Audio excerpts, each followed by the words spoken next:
Hi, my name is Jialing and this is Samuel and we are the treasurers and old treasurer of the Runaway company.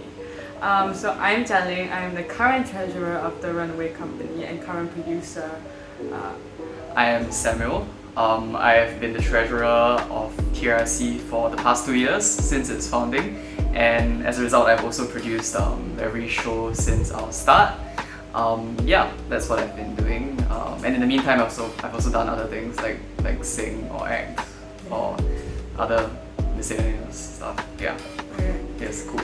So right now what we're gonna do is we're just gonna play a little game where we guess each other's details. Okay.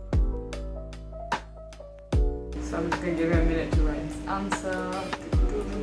Wonder if he knows. Wonder if I know. My answer is...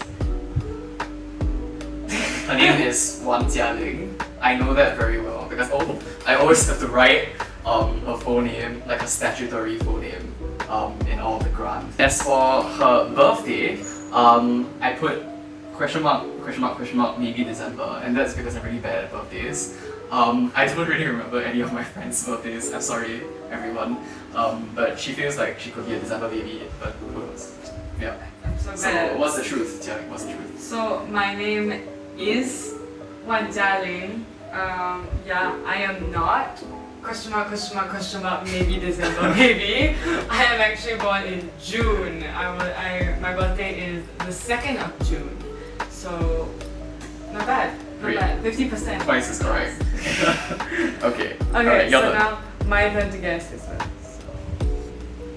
Alright, what do we have? Your full name is Samuel Ho and your Chinese name is Kaishen. I know this because I read his CD like countless of times. You like your birthdays in April? You get the energy, the aura of April from you. I am also really bad with birthdays, which is worrying because I'm really good with numbers. Should we be good with numbers? Being a treasurer is just being good at the numbers that matter. The rest is fine. We have too many numbers in our lives. We're not going around memorizing anyone's birthdays. So my birthday is not April 5th. My birthday is July 25th, but it's fine. I generally don't like people knowing it, so it's cool. So you're a really good friend. You're a really good friend, Jialing. And my full name, Jialing is sort of like half correct. Full name, like statutory, it's like Ho Kaishen, comma Samuel. So, but I don't think a lot of people know about the comma. It's just a thing that my dad put in my name because most people don't have the comma. But yeah. I feel like I always get casted into these weird roles. Push me into these weird types. Yeah, this is my answer. Firstly, she has obviously been a producer. She has also sort of been like in leading roles in multiple TRC productions. I forgot the character's name. Jessica! Is it Jessica? Yeah, it's Jessica. Yeah, it's Jessica. She also played the Sandman in T-Swan. Yeah, both very memorable roles. How about me? I think me is just really easy. I'm a one-trick pony. You are not a one-trick pony. I think mine's done. Every time I work with Samuel, it's been just like producer. Yeah. But Samuel was actually a really good singer. So he was like vocal coach, right? You were a vocal coach. I remember Samuel like lecturing me how to sing, like my notes. Plus, he was also in Void Deck. I mean, you probably spotted him. He was in many songs in the ensemble and he did great in all of them. Especially in What Is This Feeling in That Wicked from Void Deck. Yes, slowly. Oh my god, it was so sassy in that role. I remember being like, oh my god, I'm terrified. It's like, you know, when we do blocking, like we all have like certain pairs, you know, so that we know where to go and we're not just randomly flailing on stage. And so I was paired up with her, I remember. And so we would just be like, yeah, each other. for like 5 seconds in that song. Yes, very memorable part of the night for me. Yes. Yes, I like to turn on the sass. It was great, it was amazing. We never talk about this, like even though we work together on a lot of productions, we've never been like, hey, what's your favorite color? Tell me more. So I feel like this is going to be like a learning experience for both of us. I don't even know any actors. Just for NTRC actors. So, my 3 answers. Favorite musical. I'm guessing Dear Evan Hansen could be a favorite musical. And I'm thinking that Izzle would be one of her favorite actors, because Izu is also one of my favorite actors, and he's amazing. He's really, really amazing. And I'm guessing black, because there's no reason. Yeah, she's wearing black now, I guess, but she's also wearing like beige, so yeah. I think right now one of my favorites is actually The Band Comes. It's so good. Visits? The Band Visits. The Band Visits. Yeah. Such a good musical. Check it out if you haven't seen it.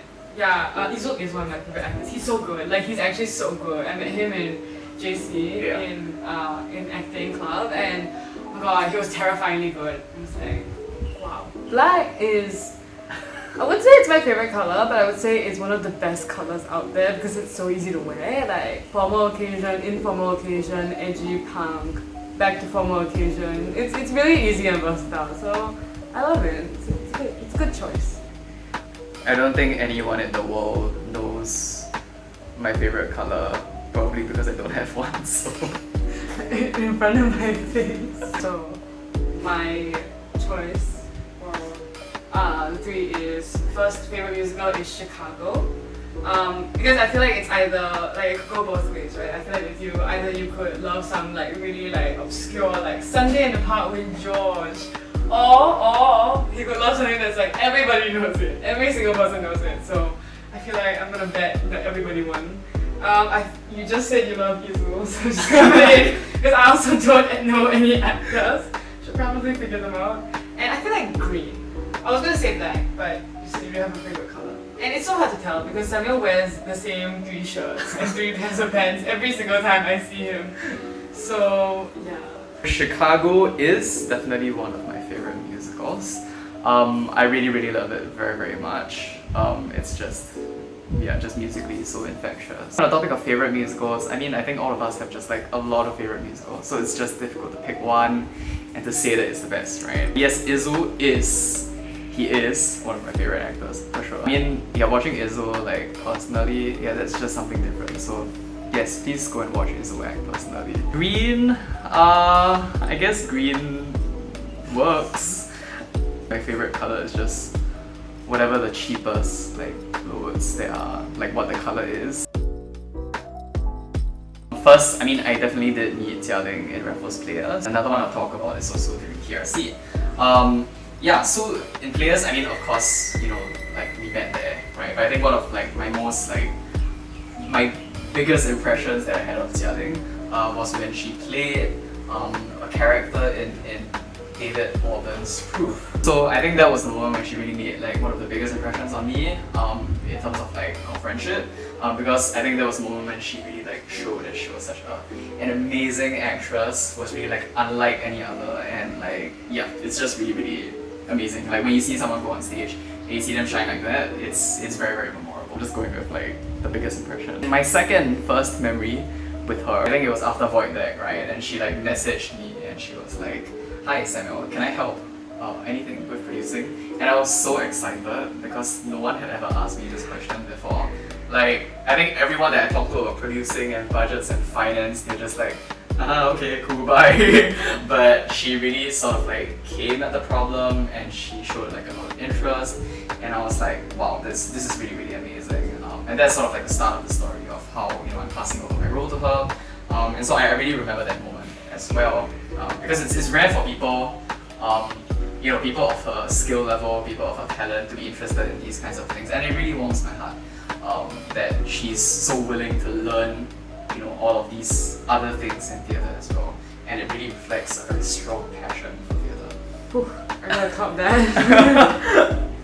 I can elaborate more on the first memory, like the first time I actually met Samuel, which I think was really funny, but I think maybe he didn't find it as funny as I did. No, but please say it. So, because I first came to like Raffles, right, and I came from like JE, so I didn't come from Raffles Girls' School. So I showed up my first day at drama club, like Players. I walked in, like a bunch of us, like first years walked in, and they were just sitting in a circle and chanting like rhythmically at us, and the lights were off. This is a black box, by the way, so the lights were off, except for a single light. They were just sitting, they didn't acknowledge us, they just chanted, and then this one second year ushered us into like the center of the circle. We just stood there, no one told us what to do as they chanted around us. So that was my first memory of actually meeting everyone. I feel like I didn't really interact with the second years like that much. But then there was like a literature fest. Yeah. And then Samuel performed, right? You performed. Yes, this was Yes. in 2016, right? This was it, yeah. And he was so good. Like he was so good. And then he came on stage and everyone was like, who was that? And I was like, oh my god, that's from Players. I know him. He's so cool. That was like a really big impression on me. You are a really good singer, and I feel like that impression just got more cemented as time went on, and like more I heard you perform. Yeah, a really turning point where I feel like I got to know you as a person really came from like producing, cause I would always see Samuel like run about doing like a lot of things at once when I was in the productions, and then I was like, okay, I wanted to do something else. I wanted to expand. I remember thinking he was super serious and like, oh, it's gonna be really awkward. And then the first few meetings, he was like, yeah, we got rejected. And it was like, oh, okay. It was actually like really, really fun to like start working because he was actually really nice about showing me everything, even though I was like blundering with every single thing. I found a TRC with a bunch of my friends, some of whom you've seen in the other videos already. But yeah, I mean, I think TRC, like the start of TRC really goes way back, beyond just our first production, which was Pointag. It goes beyond that to like, you know, the day that we registered with the Registry of Societies, all the boring administrative stuff that you have to get through so that you can get like, you know, non-profit rates.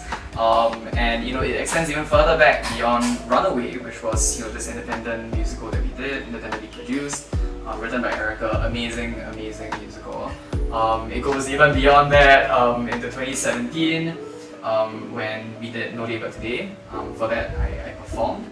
And even before that, when, you know, I think no one even sort of like expected that this would be a thing, including ourselves. You know, we were just like, haha, let's meet to discuss musicals, right? So that was back in 2016. And yeah, the start was really just very rocky because like, you know, we didn't have any support from anywhere, right? I mean, from the school, from other people, and I think my biggest memory of sort of like this very inception of TRC all the way back in JC, I think something that I was most surprised by was like, you know, when we opened the sign-up sheet for the first time for the Labour Day, and we received just a lot of applications, you know, way more than we were expecting. I think before that we were just like, haha, lol, it's probably just gonna be like 5 people who signed up and we're just all gonna take turns and sing solos or something. But no, so many people signed up, and so many people from that production have joined future productions as well, and you know, they've grown so incredibly much in terms of, you know, vocal ability, in terms of maturity, in terms of different things that they're trying. And yeah, that was how I joined TRC, and I remember it very fondly. I first joined TRC, or a TRC related thing, was with Runaway, the first musical that Erica wrote. I played the role of Chastity, this Victorian runaway. So I wasn't actually supposed to be in that production because I didn't show up for the audition. I didn't sign up for auditioning because I was like, oh, A-levels. But then I remember feeling left out because I saw how much fun everyone was having, and I was like, I want to have fun too. So when Izo posted a picture of the score on his Instagram story, I responded with like, looks amazing, and he was like, do you want to be part of it? We have a role for you. And I was like, oh my god, yes. So that's how I got my first TRC role, and then I just had so much fun. I actually had so much fun at that time, and it was such a like great community that I was like, I want to work with these people more, I want to do this more. And because school was ending, like this was like A-levels, right? So my time in JC was ending, and I was scared that I wasn't going to be able to find anywhere else to do production. So when TRC was like, hey, we want to keep that spirit, to keep that idea of like, you can still explore theatre and music, not in school. That was like, I've never heard of anything like that, so that's why I just kept going. Yeah, I just never left that moment to that moment, yeah. Once you get in, you never leave. It's just keep going. My favorite memory is definitely, you know, after a production, you know, when everyone sort of begins to realize that this is the end of the production. I remember this especially clearly in you know, both No Day But Today in 2017, and also After the Story of Tonight in 2020. And so these are, you know, 3 years apart, right? And in between. We've all changed so much, we've all grown so much, but that's still the same, right? After the production, just watching people over there just like breaking down and crying, and just seeing people who I had never expected would cry to actually cry as well, and seeing that as a function of different things. Firstly, of course, it is reflective of the amazing amount of effort and talent and skills that everyone in the production pours into the production, right? I guess part of it is just relief that it's over, that it's done, that a really difficult thing, they've conquered a really difficult thing in their life. But it's also a function of the fact that I think a lot of people feel a sense of loss, that a production is ended, and that they will never have a similar experience in a sense again, at least with the same group of people. And that they won't be seeing each other day in, day out, they won't be having lunches and dinners and suppers together, and just the wave of emotion that hits, that's been a constant from 2017 down to 2020, and to me that is my favorite memory. I'm sorry if it sounds really morbid that my favorite memory is people crying, but I really remember it, these sort of like moments very, very fondly, because it really reflects the fact that people appreciate this experience, and it has impacted them beyond what they would have expected, therefore overwhelming emotions. And I'm glad for that, because I myself have been impacted in that way. And I'm glad that so many people share that with me in Singapore. Yeah. Cool. Done. I feel like my best memory really depends on the role that I was in. Right, let's speak about all of them, I guess. Okay, I'm not gonna tell you all the details of every role, but I think as an actor, being on stage is really the best moment, because I mean, as an actor on stage, you're not, you can't be like, ooh, people are laughing at my jokes, hee hee. But what you can do is that when you come off stage and you have that feeling that you impacted someone, Right. either you successfully brought the story, like brought the audience to the story and brought this audience into this fiction and did that whole storytelling process that's so incredibly difficult. So, you made it look seamless. That feels amazing. I think it's like it's a rush that I've never tired of. It's the best feeling ever. So as an actor, that's my favorite thing about acting.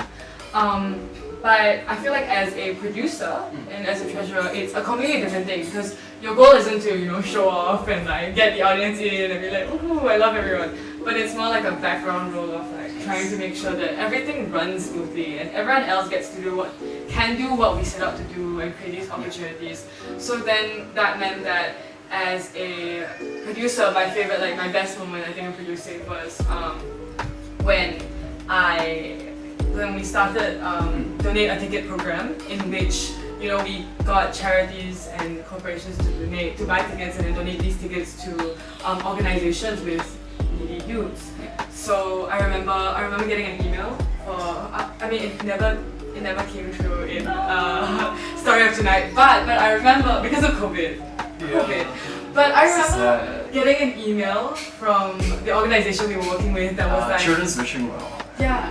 It was just a bunch of, because I emailed so I sat down, I went through the list of all the charity organizations, I emailed every single one of them that had to do with youth, and went, do you want to come?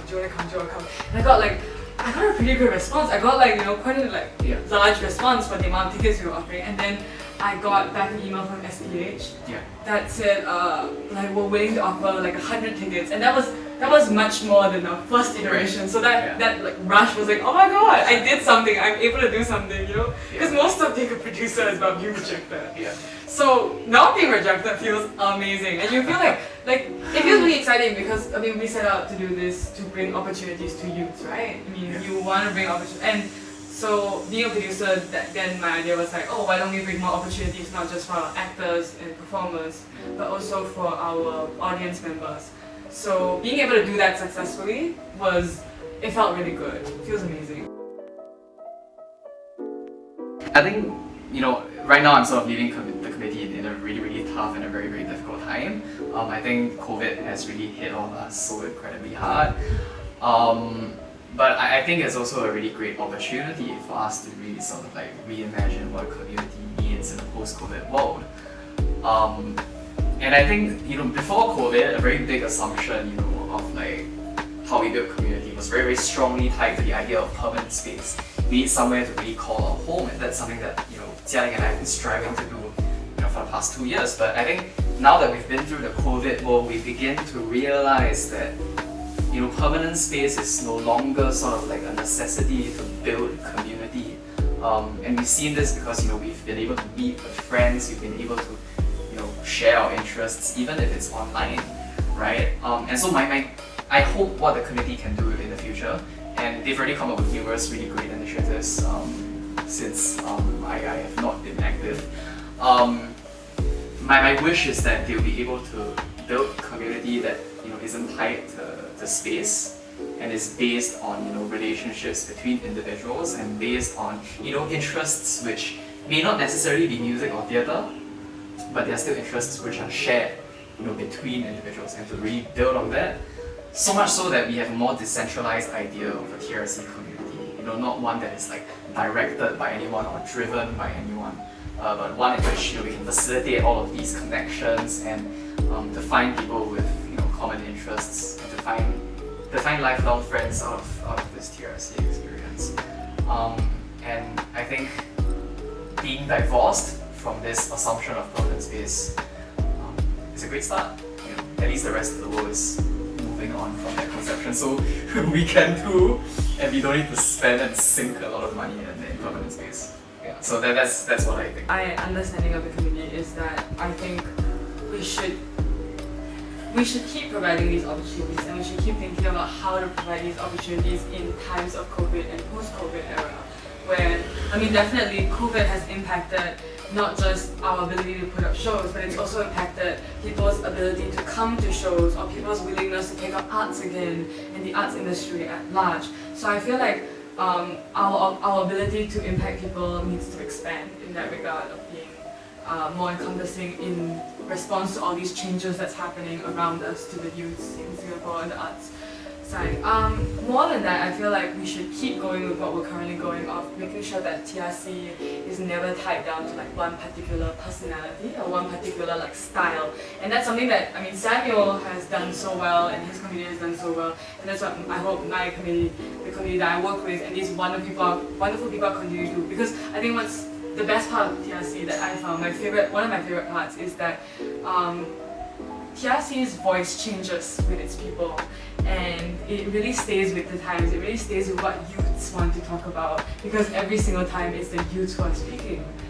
Every single creative director, music director, secretary, they bring in new ideas and they bring in new angles. And so I think that's something that's amazing, and we should absolutely keep. With regards to my personal goals for myself, I think one thing is that I want to take on Samuel's idea of this community. So, being able to ensure that a community is built, and that means ensuring that the resources are provided to the rest of the committee, that they can function as they want to function. So that means, like, for example, adapting to how a Zoom production would occur, online productions versus physical production. So learning new processes, making sure that we are updated and we stay relevant in these moving times, and making sure that we are understanding of how these different processes work is really important for me as a producer and also as a treasurer. But also as a treasurer, I think one goal I have for myself at least is to make sure that we have the resources and we're able to build up the resources to make sure that when theatres reopen,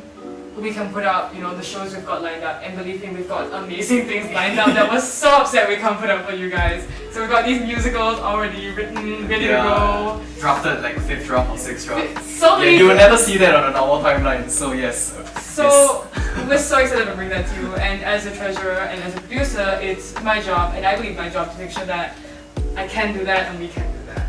Yeah. So now it's time for a rapid fire round. It's definitely you. Yes, I've been in here longer. Yeah. I can't. You've been here since it was conceived. You can't beat Which that. means by definition you can't beat that. I really can't. I was pulled in because I keep all on useful stories.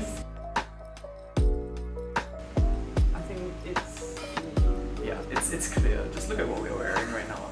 Like this is like a casual wear, and this is like I dressed up for this. So like yeah, I have levels lower than this. And this is like my 75% effort. Go! We think very highly of each other's. Okay, I feel like Samuel's a better artist because like he's one of those like hidden artists. Like you've never seen him draw any day, but then one day he'll pick up a pen and you're like, oh my god, who are you?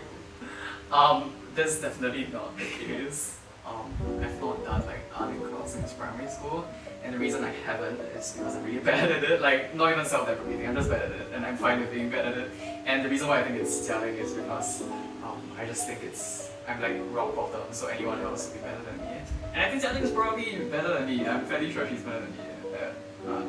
So yeah, but it's, I mean I'm not a high bar, so that's not praise for you, jialing. I'm sorry. So that would be it. Okay, my turn to say because my turn to say the bar is very low because I feel like my cooking has been described to be like if you were dying and like you needed food that was cooked, I would be able to produce something that's edible that you won't get food poisoning. That's not very high bar at all. Like taste, texture, color, like don't think about that. Just think about if you needed to survive, I would be of help. Anything more? Okay, so all these art-based questions, you just think each other is better. Okay, I'll start with mine first. Like what I think Gio is probably a better dance than me, and that's because I feel like with regard to both of our like acting styles, like I think where I'm stronger in is sort of like voice or vocal aspects, and Xiating's a lot better at physicality and body. And I think those are like sort of like comparative strengths or advantages. And so I think that would probably translate into dance as well. Yeah. I feel like I'm a better traditional dancer because I am trained in like quite a few like traditional styles. You are. I am. Let me just tell you, I am trained. Okay, I've gone for so many classes, so I'm funny at this point.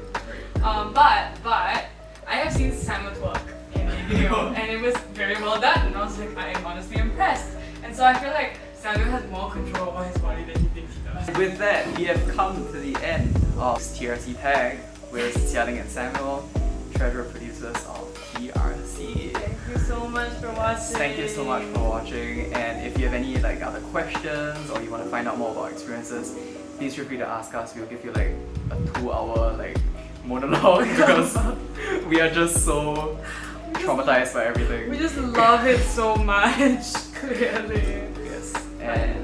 But yeah, thanks for watching.